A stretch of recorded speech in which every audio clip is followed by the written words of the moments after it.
We're on. Hey, Yeah. I'm Mike Morales. I'm Lisa Peach. Welcome to Open Bar. Yay! Don't you just love those words? They're my favorite words. Open bar. Open bar. Next to wedding and, that kind of thing. This evening, we've got some special guests. We have Lisa Elovich, who is the originator of One with Life Tequila. This is a brand new tequila. It is a 2015 Brand of Promise winner in the organic category, ladies and gentlemen. She is taking New York State by storm, at least upper New York State. Well, we'll find out. She's working her way. Right now. Oh, good. We want to talk to her. If you haven't read up on her, you can catch our interview with Lisa. Hi, Lisa. Hi. How are you? Oh, good. I don't know. Am I sitting too close, too far? I've never done this before on a okay. webcam. You're doing fine. You look great. You look great. No, leave your glasses on. Okay. Meet Lisa. Yeah. Hi, Lisa. Hi. Is Michael coming on tonight? He is. He should be calling in any second. I see that he's on, that he's subscribed, so he should be calling in now. Okay. Terrific. So it becomes the Mike and Lisa show this evening. Oh, that's funny.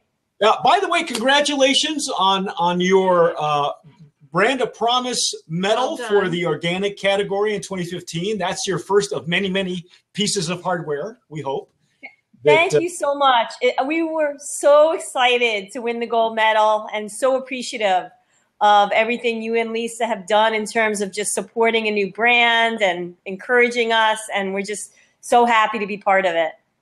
Well, that's what Tequila Aficionado is all about. It's about, brands of promise, brands who are coming up because we're a 17-year startup. So we understand, we understand what it takes. We love the little guys. Yeah. And organic is pretty much one of my research loves. I've been researching organic tequilas for a long time.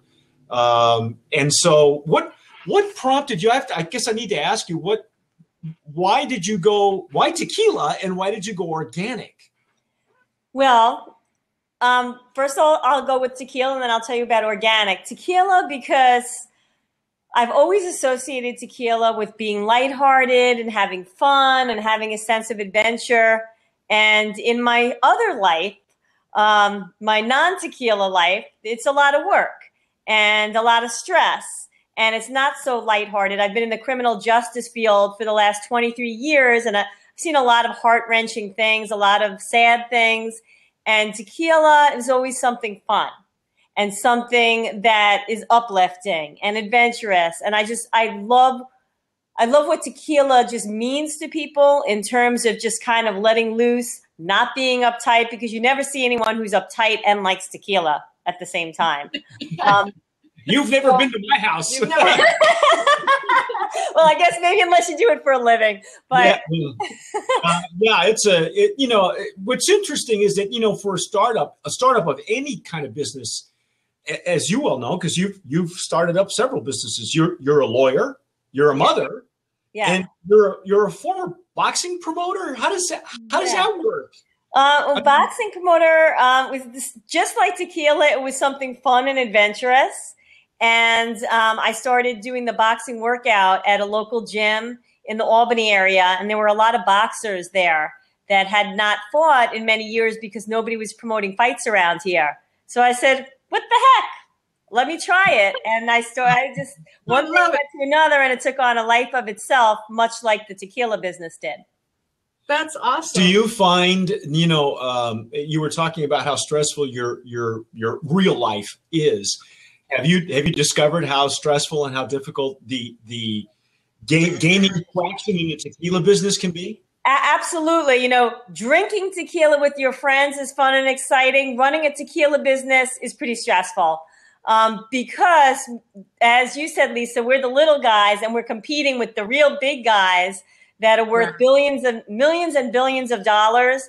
And I'm working on a shoestring budget right now, trying to grow my company. So in order to really compete with the big boys, I have to do things differently.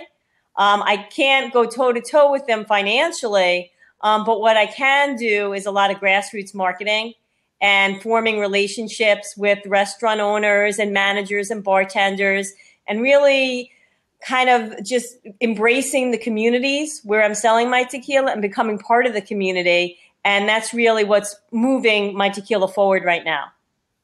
Well, you have a huge following, social media following, as we wrote in your profile at Women in Tequila. You've got friends, family, I mean, from all walks of life who have just supported you from like day one. Plus, you got yourself a really savvy mentor in the tequila industry to begin with.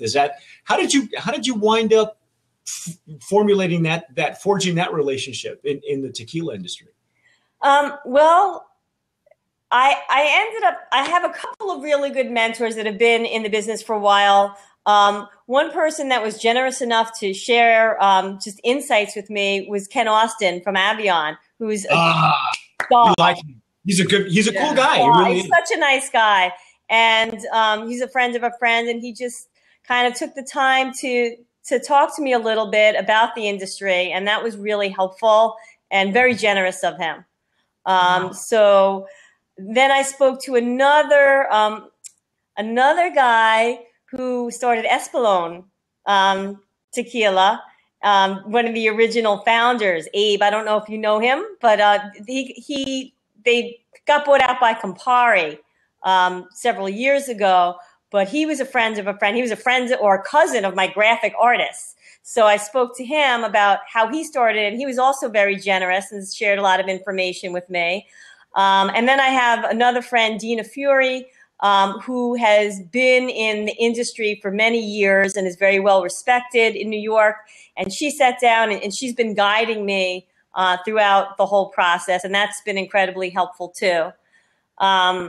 Wow. So I've been lucky to really reach out and get help and advice from people, and because it's really been trial by fire for me. I don't know anything about the industry. I know about promoting and marketing because that's been my forte, but the actual spirits industry is very eye-opening for me, and it's a lot more work than I ever imagined.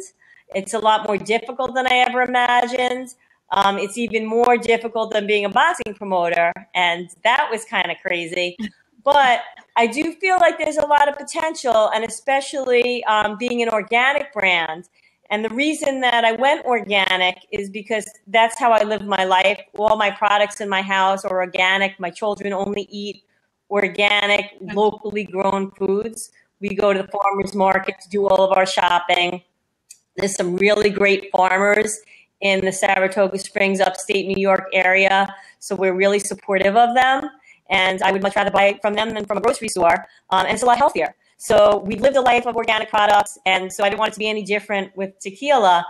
And there's not a lot of organic tequilas out there. There's a lot of tequila brands, but not a lot of actual organics. And now we're also kosher. Our distillery, Tequila Las Americas, just turned kosher as of last week. Right on. How exciting. Yeah. I remember asking you that question. I at the time we had just heard about you, and I was doing research on kosher tequilas. And I thought, for some reason, that you were not only were organic, but you were kosher, but you weren't at that time, but you will. You must have been psychic because you saw something that hadn't happened yet, but maybe you planted the seed as well. And so we just feel that, it's even extra pure when it's kosher, and there is a market for it in New York, and we'll be expanding into Florida pretty soon. So it's just another niche that we're able to fill. In my conversations and interviews with people who have kosher and organic tequilas, it was really interesting because one in particular that's based here in Austin called Dulce Vida. When I spoke with him, he said to me that he didn't feel that both they were mutually exclusive. That one naturally dovetails into the other, so it was just a natural progression for him to do both. Yeah. And so kudos to you. Congratulations. Thank you. We're very excited about it. And it makes it extra pure. When it's kosher, it means that the rabbi is in the distillery making sure that everything is extra clean and pristine before any of the distillation process occurs. Yeah. And it beats the heck out of Manischewitz. Yeah, it sure does. Yeah. Well, it's funny. I always thought it was an underserved market. I always did. And so the funny story about it was I was contacted by a friend of mine that and he asked me what other kosher tequilas do you know of? Because I only know such and such and such and such brand. And I said, well, he's no longer kosher. And it's funny because he's Jewish. And he was asking me, he's texting me going, what other kosher tequilas do you know about? So I got down to it and did a lot of the research and found out that there was more involved than we had thought. But I always thought it was an underserved market. Well, and the article that you wrote was more involved than we ever thought it was going to be. Yeah, it turned into this monster. Well, you thought it was just going to be one short article and then you'd have it done before, what was it? Was it Passover? Yeah, before Passover or something. Yeah, we wanted to have it done before Passover, but it was like... Didn't work. I actually spoke to someone at the Chicago Rabbinical Council. Anybody who's listening or watching can read more about what it takes to have a kosher tequila and why they do it. I love the reasons that people tell me why they did it. Mm-hmm. And because that really is the bottom line. It's just, it really turned out to be personal preference, Yes. So, and I'm also Jewish, so I grew up. I'm not kosher. I didn't grow up in a kosher household, but I grew up in a Jewish household, and I know that a lot of people in Long Island like kosher products. A lot of people that have bar mitzvahs and weddings and other occasions like to have kosher products at some of those, and I want to be able to provide that for them if they want it.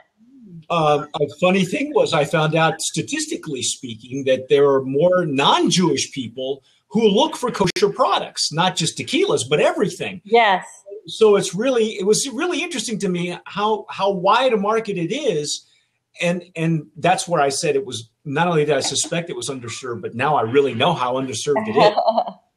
More power to you, because there are lists of kosher spirits, but those lists are vastly, they're underserved and they're not updated. And the more you can put that out there for your audience, the wider your market becomes as well. That's wonderful, though, that it's part of your own story. Yes. It's great to hear you talk about how, you go organic and local, and of course you can't go local with agave, but you can go organic and you can go kosher, and that's wonderful because it's part of who you are, and that's you being distilled into it. So that's wonderful. By virtue of you doing stuff like that, it becomes an extension of you. And speaking of extensions of you, who thought of the name One with Life? This is almost like I told Alex when we did the review, it's just like having a fortune cookie in a tequila. Yes. Well, I got the name One with Life from a book that I read. I studied Buddhism for a while, and I'm very much into spirituality, and I go to a lot of seminars. I read a lot of books, and as part of my life coaching philosophy, I talk to my life coaching students about what it means to be one with life. And basically that means staying in the present moment and accepting the present moment for what it is. Whatever happens to come your way in that moment, instead of resisting it, you accept it. And it doesn't mean that you don't change things if they need to be changed. It means that you face it directly instead of being distracted from it, worrying about it, and doing things that are unproductive. And it sounds easy, but it's really the hardest thing in the world to stay fully present all the time. But once you, it takes so much practice. But once you do it, you live a much more joyful life and you suffer a lot less. So one of the driving factors behind my tequila is really to share my personal philosophy with people about being one with life and having less stress in your life through staying in the present moment. So it's, in a way, a message in a bottle. And the tequila happens to taste fantastic, which is, of course, the most important thing when you're drinking tequila. But as an additional component to it, I really wanted to put some philosophy behind the brand. That's wonderful. You say you're a life coach as well. So how does that? Are you currently doing all those things at once? She's a Renaissance woman. Yes, I'm not promoting any boxing shows right now, but I'm doing all of the other things, multitasking, and the most important job, raising my 2 teenage children, along with Mike, who I think was trying to call in.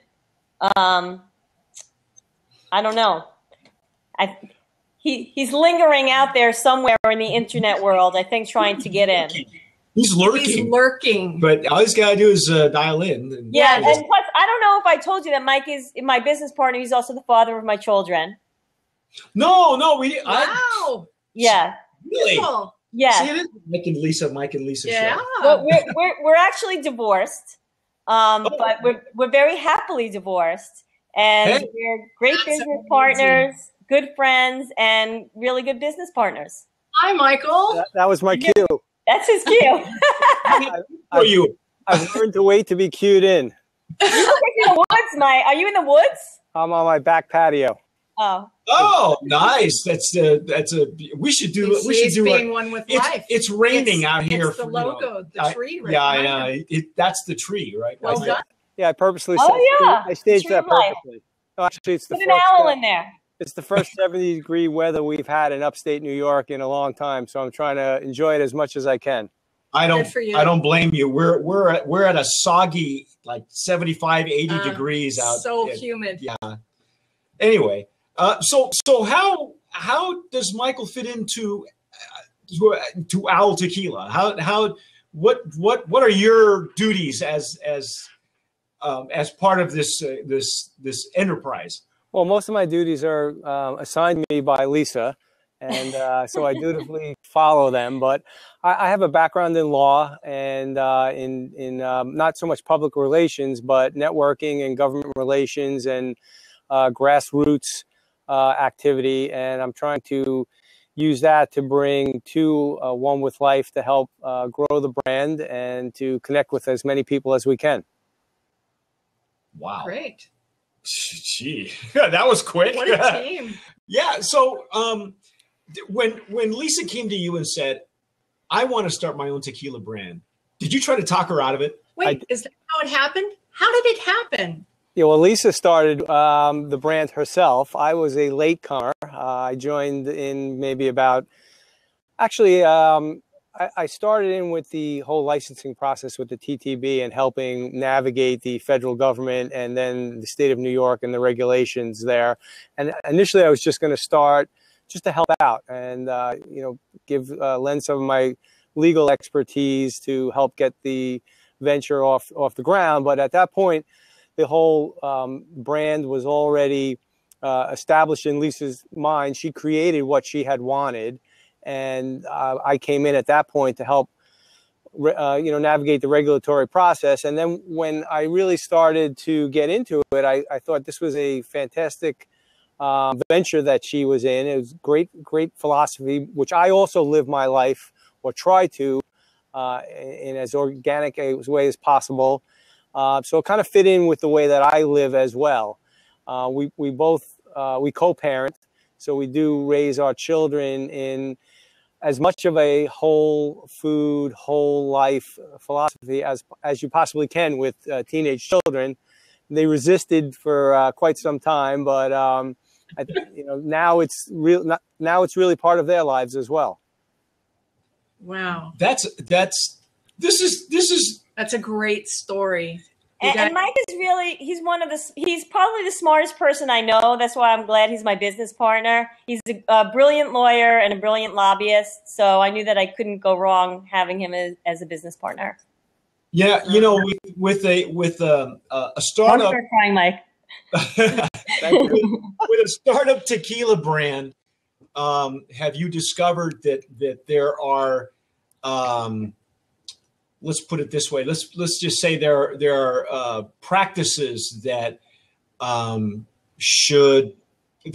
are practices that are common that should not be. I know that every state is different. I understand that. I've lived in a few states where, where the spirits industry, the liquor industry is run differently. What have you found are the challenges? Let's put it that way.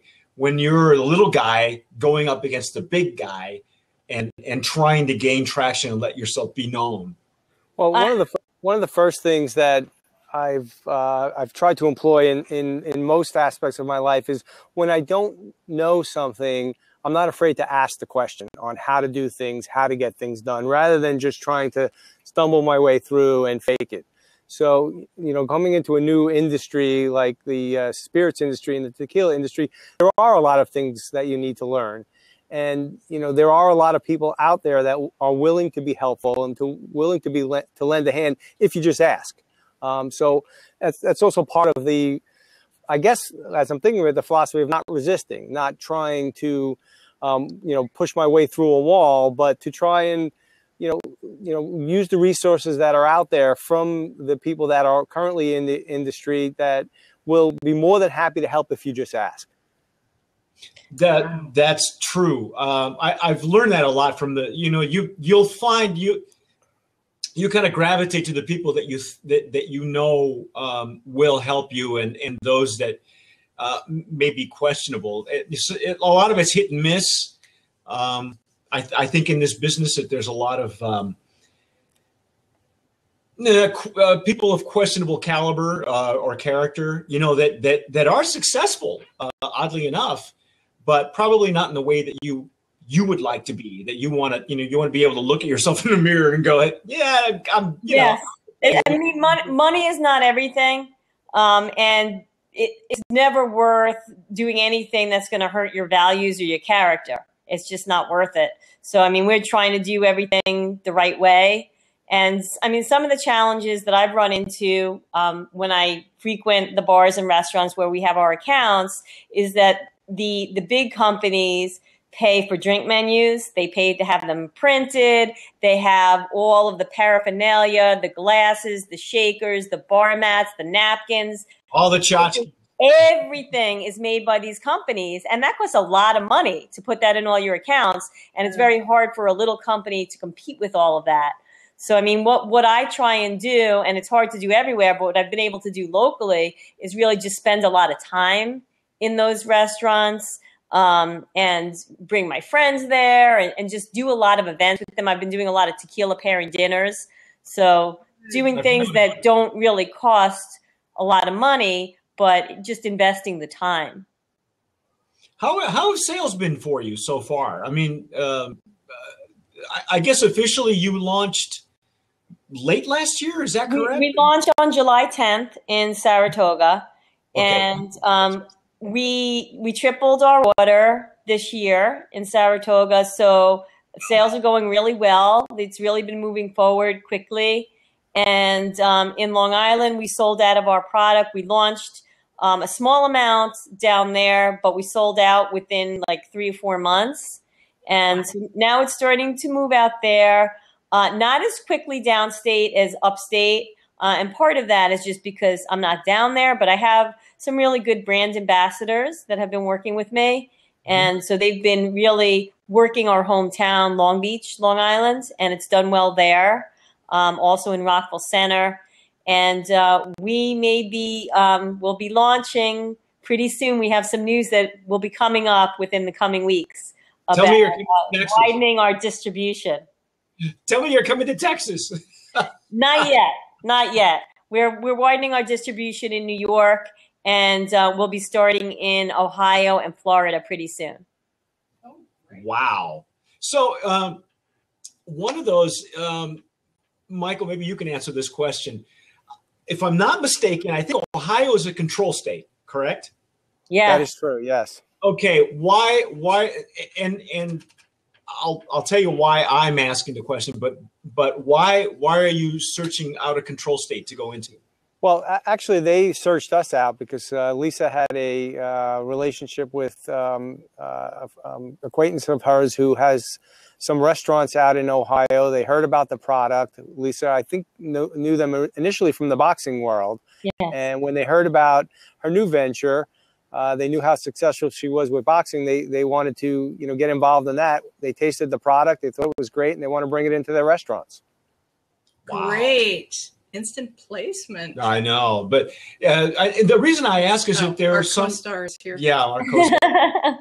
I was going to say, I see a tail. Yeah. The reason I ask is that, there are times where I've talked to brands who prefer only dealing in control states. And there are others that want to diversify their portfolio. And some states are easier. Again, paperwork. Some states are easier to get into. Others are asking for better tequila, and yet they're difficult to get into because of the control situation. Because you have Pennsylvania right next door, that I hear is very difficult at this time to try to lobby to get on their catalog. We've not looked into Pennsylvania yet, so I can't really speak to that. Basically, it's been where people have either reached out to us or we have known people that would be interested, and we connected with them.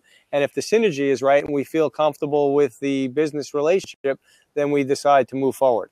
Excellent. So it doesn't matter one way or the other, whether control state or not. It's just how you. Right. It's more the individual companies and people that we're dealing with, and if there's a comfort level that we have in the relationship, that makes us feel like we want to invest the time to move forward. It seems like synergy and serendipity have a lot to do with your business. They have a lot to do with a lot of things in life. Yeah. Yeah, that's great. There's not a whole lot of people that live their lives that way. I mean, I could tell you some stories, but the one thing I wanted to get to was the message in the bottle. There's literally, I know Lisa was talking earlier about the message in the bottle. There's actually, for those of you who don't know, who've never seen this brand, behind this label, there's and I call it a fortune cookie, but it's not. It's kind of an instructional way of an instruction to live your life, and the one I have says, be kind whenever possible. It is always possible. Yes. And the one that I have in front of me says, when the power of love overcomes the love of power, the world will know peace. Wow. Beautiful. Hey, by the way, just so you know, one of my favorite quotes was when I wrote Tequila Boss Ladies. It was taken from the Dalai Lama that said that the Western woman would be the salvation of the world. And something similar to that. I'm paraphrasing, but it was a Dalai Lama. So feel free to use that because, All right, thanks. Hey, you know what? I'm looking for new quotes for the next batch. I'll have to get some from you. It's Tequila Boss Ladies. And I, it was very inspirational to me because most of my life, women have been big teachers in my life. So knowing what I know about the tequila business and having observed it and been involved in it for 17 years now, I knew that there were women who were working behind the scenes, not even seeking, the publicity or the notoriety or the acknowledgement that they were really behind some of the world's best brands. And so they're too busy working. Yeah, they're too busy working, because like Lisa, some of them are mothers, and some of them, especially in the mezcal business, they're supporting families and communities, I see a one with life mezcal one day. It's definitely something to keep in mind. Yeah, but again, it's apples and oranges, so it'll be a whole nother. You're gonna drive Michael nuts with a whole nother industry. Yeah, I mean, right now we just have the Blanco. Yeah. Okay, one at a time. Go ahead, Mike. I just said I'll have to give up my day job. Hey, you know what? Welcome to the big leagues. That's a big league problem, pal. That's what I finally did. This was a loving hobby for so many years, and finally I said, no, if I'm going to make this thing work, one of us has to do it, full time, and that's all I do, and really I love it, and that's how I came across Lisa. Is just I'm always on the hunt for somebody new, and some of these, every brand owner is different. And Lisa struck me, her story struck me as different and really wide. So So again, why did you decide to do the message in the bottle? Is this again just to drive home the idea of being in the moment? Yeah, I mean, it's just most of my quotes none of them are original. They're all from the Buddha, Jesus, the Dalai Lama. Actually, the one that I read about the power of love overcoming the love of power is from Jimi Hendrix. So, yeah. I He was just a mystic. Let's not forget he was a mystic. yes, He was a mystic. So was Bob Marley, as a matter of fact. that's right. Yeah, Bob Marley has really great inspirational quotes and songs. So I really just wanted to put some positive messages inside the bottle. It makes the brand more interesting, and also, again, to share just some positive philosophy. I mean, there's so much negativity and chaos out there in the world that if you can get a little positivity from tequila, why not? But that's a conversation starter, because like when we drink tequila, we sit down together and we have a nice relaxing tequila, or if we sit down with friends, we sit down together over a bottle of tequila or mezcal and just talk. So you've got the bottle, you've got great juice, and you've got the conversation starter right there, and that points you. It's not like other tequilas, which shall not be named, that are all about pounding them down and just getting trashed. This is about sharing something special with people that you really want to share the moment with. Yeah. And having that quote in there is a great conversation starter, because you can sit and drink tequila and talk philosophy all night long. She's watched me do it. And that's wonderful, but that's a wonderful way to spend an evening. It really is. And on the back label, I don't know if you saw that, but we have a special toast that also is a conversation starter and goes a lot to what you just said, Lisa. It talks about being fully present. You want me to read it to you? Yeah, please do. Please enjoy Owl Tequila in moderation and join us in a toast to being fully present, listening deeply, speaking with love, and being one with life. Salud. That's beautiful. Wow. I like that. How did I miss that? Well, it's small print, so you really. I need my glasses. Glasses, I have to. I read everything. That's why we always ask for POS. People send us, their material, so we get some background, and we're not just guessing. What's going on with the juice. I guess at this point you would call it mindfulness, sipping mindfully. Yes. Mindful sipping. That's a meme. Yeah, it's mindful sipping. I was lucky enough to have written a piece for USA Today in 2010 that has become an industry standard, and they asked me to mention 5 different trends that I see coming in tequila. And one of those it's one of those that I still submit to, and I call it generational sharing, intergenerational sharing, where the older generation would be sharing with the newer generation about what real tequila is, and how not to pound it and how not to shoot it, but to share it, because I think Lisa's been exposed now to other cultures where you sit down and you enjoy your tequila with a conversation. It's not about, or with a meal for that matter. And so that to me was really important when I read that about where you're leading to, because I really do feel that is something that to me, intention is everything. So your intent to look for an organic tequila, your intent to make it kosher, your intent to make it mindful sipping. I think it's very, very important, because that kind of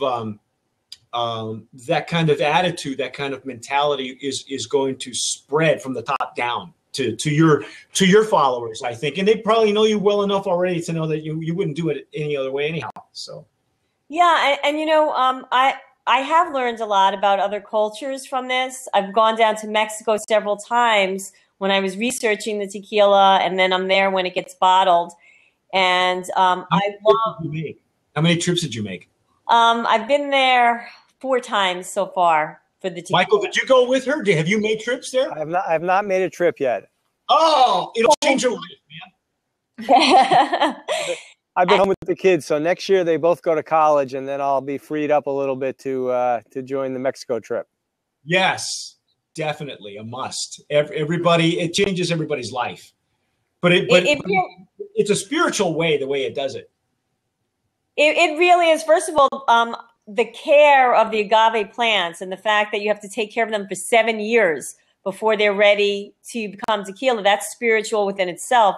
Just the amount of labor and love that goes into these plants.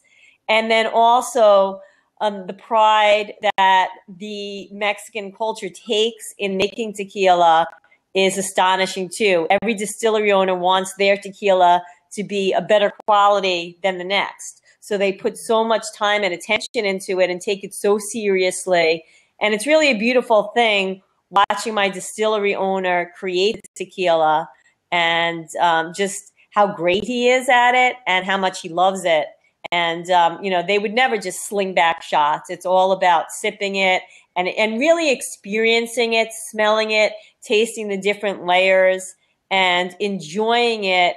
And respecting the agave plant and all the different layers within that plant.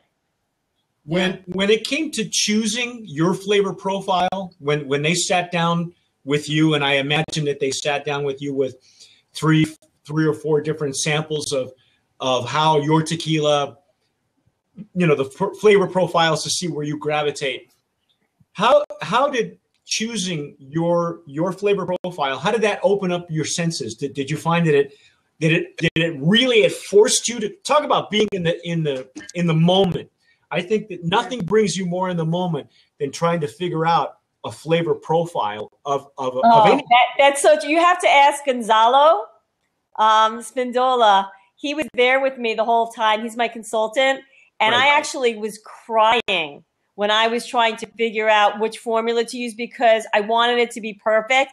And I must have tried, 10 different things. Every 5 minutes, I was trying something else and trying the same thing over and over again because I wanted it to be perfect for the consumers and I wanted to get that perfect blend.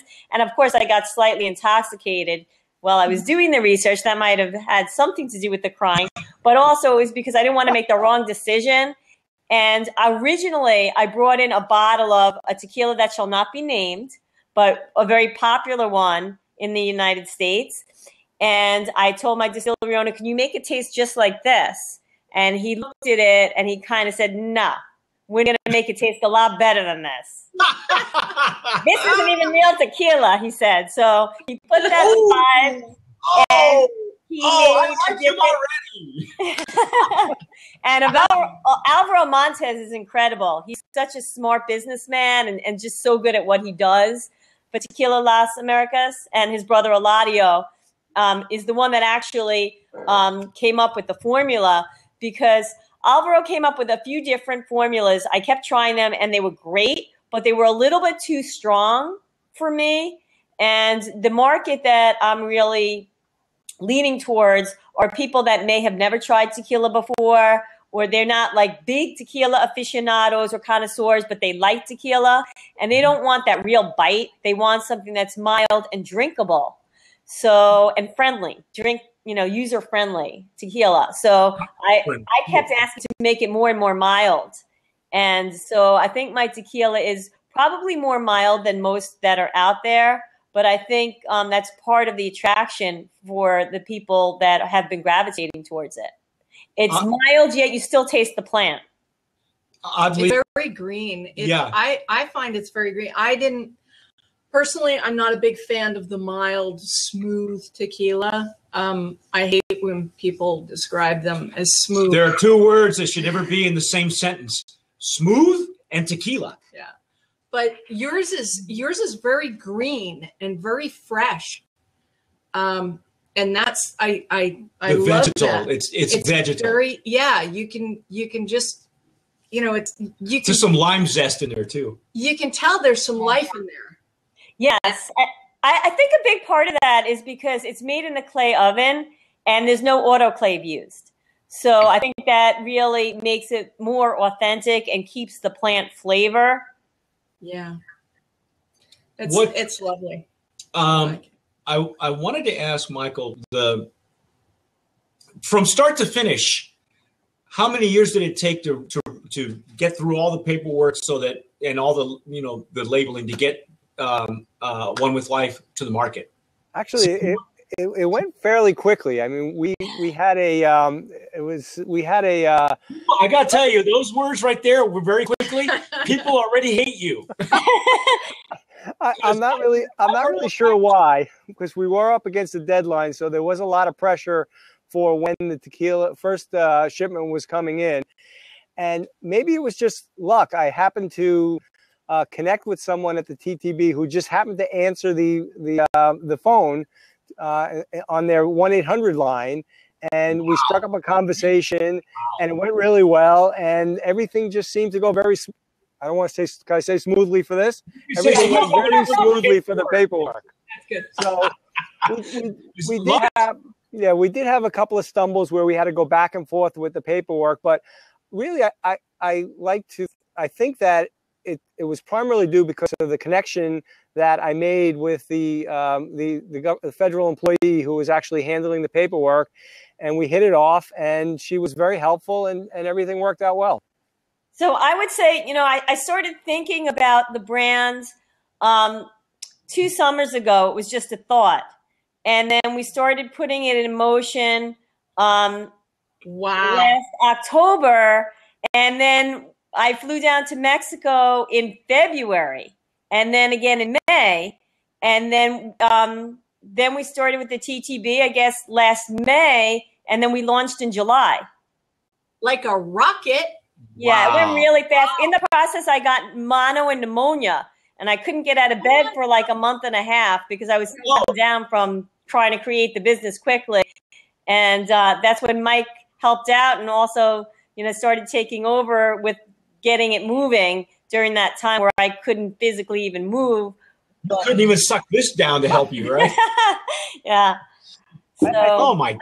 So it all happened real quickly. Yeah, I think the TTB process, if I remember correctly, took less than 70 days for us. It was That's amazing. It went really quickly.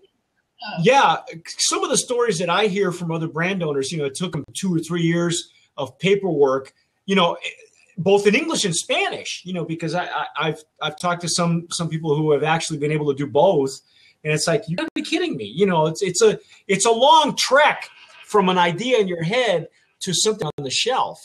And I always ask that question because it's always amazing to me, either how long or how short. Well, that's why she got mono. She was moving too fast. Yeah. Yeah, but I was really lucky on the Mexican end. Gonzalo and Alvaro were incredible in getting everything done in time. And everything on the Mexican end was a pleasure to work with. So that I was lucky that I had such a good distillery owner and such a good consultant out there. Wow. That's amazing. Congratulations on that, because I got to tell you, because by and large, that's not the case with most startups. Okay, so were you a tequila drinker, Lisa, before, or Michael? Were you guys either tequila drinkers before this whole thing started? I was not. I was always a big tequila drinker. It was always my drink of choice. In fact, I'm allergic to every other type of alcohol. So tequila has really been the only thing that I could ever drink without feeling sick. And so you must be allergic to gluten and stuff like that, right? Yeah, the gluten and sulfites and all of the things that are in other alcohols. My face gets red and I get really congested. And that never happened to me with tequila. So it was always the drink that I went to. And I've been drinking tequila basically after every occasion. When I took the bar exam, the first thing I did was run and drink some tequila right afterwards. After every trial that I had, and as an attorney, I always celebrated with a shot of tequila. For my boxing promotion, the boxers and the trainers and I would celebrate after every boxing show and have a shot of tequila. So it's always been something that's been a celebratory thing for me. And I've always had this kind of affection towards tequila, and I never really knew why. And now that I understand the whole history behind it and the culture, it all makes sense. Yeah. Now, so you're not shooting this, No, are you? no. I was going to ask you, wait. Let me ask you two questions. One, were you shooting tequila? I didn't know any better. Yes. Okay, I was lost, but now I'm found because. There you go. Well, you know, we all cut our teeth that way, literally. You know, I can tell you some stories. Secondly, were you drinking 100% agave tequila, or were you drinking mixto? I think I may have been drinking mixto back in the day, 20 years ago. I didn't really know any difference, and I actually had the worm once at a bar called Lucy's on the Upper West Side of Manhattan. I had a tequila with the worm in it, and that was a terrible experience. Yikes. Yeah, I bet that stuff tasted like fuel. Oh, it's just awful. But I've come to really respect and appreciate tequila now, and now I don't shoot it. I sip it, and I enjoy it. And my favorite way is really just straight up with a little lime, sometimes without lime, and sometimes I'll put a little agave nectar in if I want to sweeten it up a little bit. Okay. But I don't like it with a whole bunch of mixers. And when I do use mixers, I use things that are pretty pure, like a real juice and, you know, freshly squeezed lime. And I don't like to put a lot of things that aren't natural in with it. Well, this is a beautiful tequila on its own. And, you know, I have quite a few friends actually who have issues with other alcohols. And it's been like vodkas. It's been really, really great to be able to share tequilas with them and turn them on to tequilas and, you know, to help them understand that it's not just a shooting thing. But yeah, a lot of people with health issues find that spirits just don't agree with them. But once they try a good tequila, like, you know, I heartily recommend yours. Once they try a good tequila, then they're completely won over. It's true. I think a lot of people need to be educated on tequila, and that's what's so great about what you do, Mike and Lisa. You're really educating people about tequila. And, you know, I think once people are educated on it, they really appreciate it. It's a never-ending battle, you know, because I look at the market in two different ways. I look at it from a consumer's point of view, because I'm just like the average Joe. I go to a liquor store, although I haven't in a long time. But also I look at things from a marketing standpoint to see how the large companies are trying to market to millennials. You know, that's the up-and-coming market, the millennial market, and whatever follows them. And the neat thing that I really enjoy it, and I don't know if this was deliberate on your part or not, judging from what you've told me, I believe it's not deliberate, but just, again, serendipity, synchronicity, that it's known that millennials they're attracted to spirits that you know that are affordable, that mean something, and that they have a story. In other words, they want to know that what they're drinking, they're more conscientious in the spirits that they're choosing and what they're drinking. And so One with Life falls right into that. And I really that's why I really like where this is going, because you're right there with what these this generation is looking for. And yet I'm probably more Michael's age, and I'm constantly you know, trying to share this with other generations and show them what it is that we cut our teeth on, and yet, you know, what it really is supposed to be, and share that with them, you know, because everybody's got a story. And what I love is it One with Life has a story. And again, millennials are after that. Do you find that the people that are flocking to this brand are your age or younger, or are they my age and Michael's age and older, or is it a combination of both? I think it's a combination. We originally thought it would be like ages 35 to 65 is our niche, but we're finding that when we do the tastings, it's really all ages. And we do have a lot of millennials. They like small batch, handcrafted types of products, like you said. So I think they're really attracted to that, and they're attracted to the story and the taste. The price point, sometimes college kids might want something with a lesser price point, but we do have quite a few people that are in their late 20s and early 30s that have been gravitating towards it. I also have a whole group in Saratoga of seniors that really like it. In fact, I've done 3 private senior parties at a senior citizen housing place. Wow. I've done a bunch of those, and I have another one with them coming up for the Kentucky Derby, and they love the product. So, oh my gosh! Yeah, it's really been a big range. Derby to me. That's fantastic. That is such a smart way. It's an owl way. You know, it's the owl really way great. of the owl way of Well sharing. done. Yeah, I mean, I just love getting involved with people in the community in different groups. I just joined the Italian American Club in Saratoga, and they really enjoy the tequila, and that's like a big age range in there too. The Chamber of Commerce we joined, and we just, anytime there's a community event in Saratoga, we never say no. We always participate in it, and I've donated so many bottles already to any organization, any charity that asks for it, because I think really you need to ingrain yourself in the community. If you want the community to accept you and your product, you have to be part of the community and help and give back to everybody there. Wow. That is so smart. That's a wonderful way to do business. Michael, were you a tequila drinker? I was not. I was not a tequila drinker. I was primarily. You started as a Scotch drinker. Am I right? I was a Scotch or a vodka drinker, depending on the day. Or the time of day. Yeah, the time of day. Yes. So, are you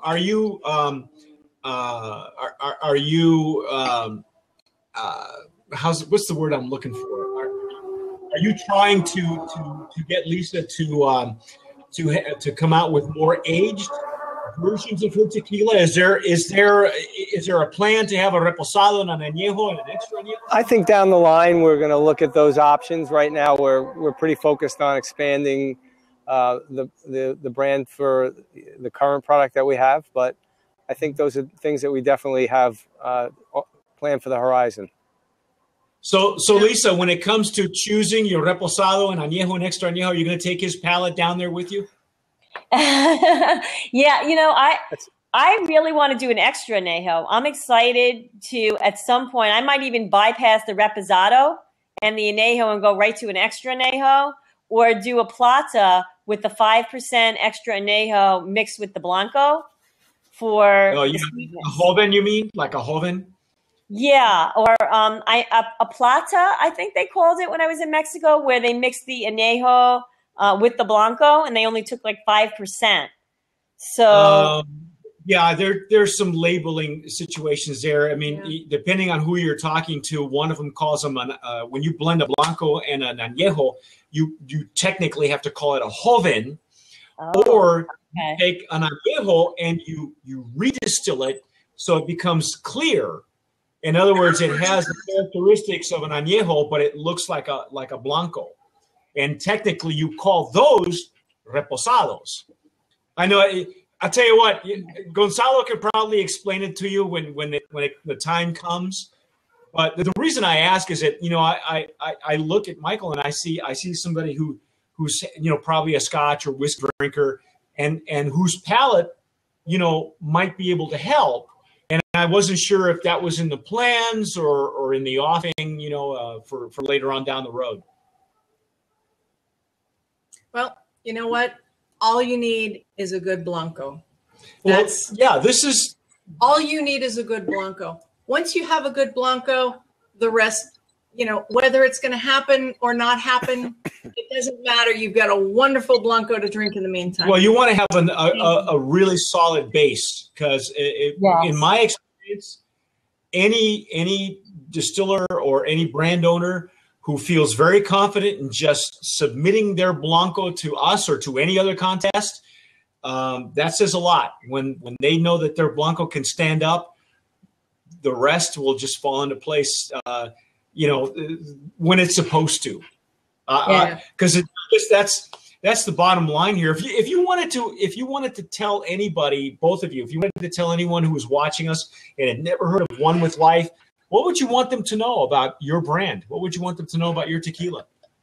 That it's a great tasting tequila with spirit, and that there's a lot of love and passion behind the brand. Spirit and soul. Spirit and soul. What about you, Michael? What do you want people to know about, maybe for people who don't live their lives, conscientiously, you know what I mean? Worried about tomorrow, worried about yesterday, that kind of thing. What do you want people to know about the brand? I'd say you have to start somewhere when you're starting to live in the moment, and no better place to start than with a nice bottle of One with Life tequila. Well said. Well said. Do you ever find that they're, having one foot in what we'll term reality, okay, and then one foot in the spiritual aspect of a spirit? Because I always tell people there's a reason they call it a spirit. Mm-hmm. Do you ever find that there's a clash? But you're talking 1 foot and another. You're talking 1 foot on one side and 1 foot on another. She's talking One with Life. One. Right. Just one. But, there are people who don't live their lives that way. And so what would you say to them? How would you, because you run into them, Lisa, I know you do. When you do tastings, the first thing somebody's, I can't tell. I don't want to smell tequila. Yeah. I don't want to taste it. The last time I did it was in college or last week or whatever. What do you say to people like that to bring them into their moment, into the moment with you? Well, a lot of times I'll just say, how about just trying a teeny thumbnail micro shot and take a risk? Because taking risks is what makes you grow in life. And that's what makes life fun. And if you don't want to risk it and you'd rather not drink it, that's okay, because I would never want to push it on anyone that doesn't want it. And I would never want to push the philosophy on anyone that doesn't want it or isn't ready to hear it. But I try and very gently encourage people to be enthusiastic about trying something new. Michael, do you ever introduce One with Life to your friends or family or acquaintances? What do you say to them? What do you tell them to get it past the lips? I do it all the time because I'm very proud of what we have built here. And I think most of the people who are in my life, can feel and sense that pride and passion, and they want to be part of it. So it's a very easy sell. That's when you know it's right. Hey, congratulations to both of you. I think you guys have done, in such a short amount of time, have done It's such amazing. a wonderful product and gained a lot of traction and really continued success to you. And in whatever states you decide to go into, if there's anything that we can do on our end, let us know. Any announcements and things coming up in the future. What should we look for? Is there? You said besides expanding the horizon of One with Life, is there something we should be keeping an eye on or? Look for a lot more publicity that'll be coming out on it. We're going to kind of ramp it up. We're ramping up our website. We're ramping up the PR, and we're ramping up the distribution. So I think that there'll be a lot more growth in the next 6 months, really even in the next 3 months with the tequila. You'll be hearing about a lot more events in a lot different places. And I think it's going to start growing kind of at a quick pace now. It's kind of taken on a life onto itself at this point. And, a lot of it, most of it is just from the support that we have from our Facebook friends and from people that have tried it, from people like yourself and Lisa, who've really just, helped in spreading the word. And we're really appreciative of that. And just, honored to be part of this show tonight. and honored to be even associated with the people that you deal with in the tequila world, because you deal with a lot of very experienced connoisseurs. So to even be, part of that world is really a huge honor for us. Thank you for saying that. First of all, it's always been a thing for us to educate, though. I mean, you'd be surprised how many newbies we have people, coming to our website and checking out something new. Either they want something new to drink or they want to learn. But it's important. It's important to tell people what to look for. We believe it's important to tell people, this is a new brand. It's, look for it on the shelves. It's worthy of your attention. It's definitely worth your attention. And this is actually my first taste of your tequila. And I know Mike and Alex loved it. And I didn't get to taste any of it until after the judging was done. You're lucky I saved it. But I'll probably never see this bottle again till this is beautiful, beautiful tequila. And the way you're going about the business is just such a beautiful way. I applaud you in your efforts. And it's just wonderful. Where do you see One with Life in 5 years? Well, you know what? I don't know exactly where it's going to take us, but I'm going to enjoy the ride. And in 5 years, I envision it to be a brand that's in every state, that's a household word. And, we're going to catch up to the big boys. So that's where I see it going. Whether or not it goes there, only the universe knows, but we'll do everything we can to assist the universe in getting it there. And we're going to enjoy every step of it. I love it. Assisting the universe one sip at a time. Yes, that's it. That is cool. That is very cool. Michael, you got your work cut out for you, pal. Thank you, sir. 50 states. I'm ready. 50 pieces of paperwork. You're in trouble, man. You got a case of yourself, okay? Thank you so much. Thank you. We really appreciate it. Wonderful. Thank you two. I appreciate your time and for telling your story. Go get One with Life, guys, because you know what? If you can get it somewhere. Any plans of having an online retailer? Because I know a lot of people buy stuff online. Is that in the works? Mike? That is in the works, yes. Good. So stay tuned. Yes, and if anybody that's listening to this is interested in getting a bottle, if you're not from the New York area, you can contact us, and we may be able to assist you in that effort. Great. Wow. Wonderful. Right on. Thank you guys for being on. Thank you, Michael. Thank you for being patient. Michael, we owe you a drink, pal, because I know that the last time you were on the show, we had technical difficulties. It worked out fine, though, and I'll take you up for that offer in Texas. You bet. Wonderful. When you're ready, come on down. We'll be more than happy to have you here at the round table with us. Fantastic.